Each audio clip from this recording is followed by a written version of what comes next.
Kidlat News Updates.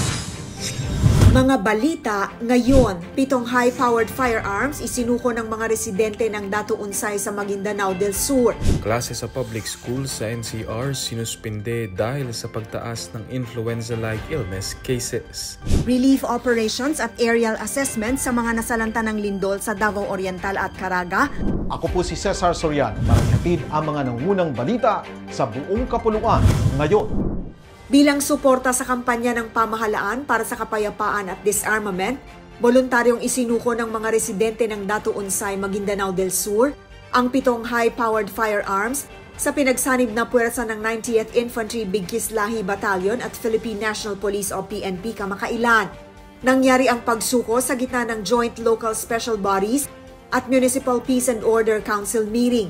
Ayon sa 6th Infantry Division, ang tagumpay ay bunga ng koordinasyong aksyon ng PNP, 90th IB, 601st Infantry Brigade at lokal na pamahalaan. Ang mga armas ay nasa kustodiya na ng pulisya para sa tamang disposisyon, patunay ng matatag na suporta ng Datu Unsay sa Small Arms and Light Weapons Management Program.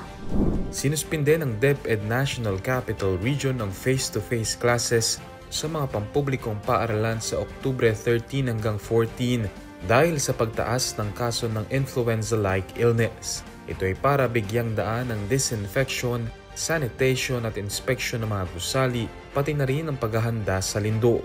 Inatasan ng mga pampublikong paaralan na gumamit ng alternative delivery modalities o ADM gaya ng online o modular learning. Hinihikayat din ng mga pribadong paaralan na gawin ito. Bago pa ito, ilang lugar na gaya ng Marikina City ang nagdeklara ng health break sa lahat ng level mapapampubliko man o pribadong paaralan bilang preemptive measures sa sakit. Nagpamalas ng mabilis na pagtugon ang Philippine Air Force o PAF sa humanitarian assistance and disaster relief operations matapos ang magnitude 7.6 na lindol sa Mindanao.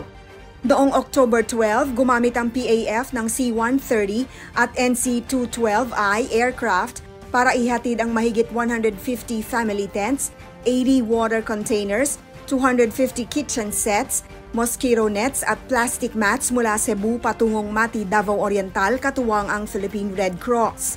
Nauna rito noong October 11, nag-conduct ang Tactical Operations Group 10 ng Rapid Damage Assessment and Needs Analysis sa Caraga Region gamit ang S-70I Black Hawk helicopter, katuwang ang OCD-13 at DSWD-13 upang matukoy ang lawak ng pinsala, mga prioridad sa relief at pangangailangan ng mga apektadong komunidad.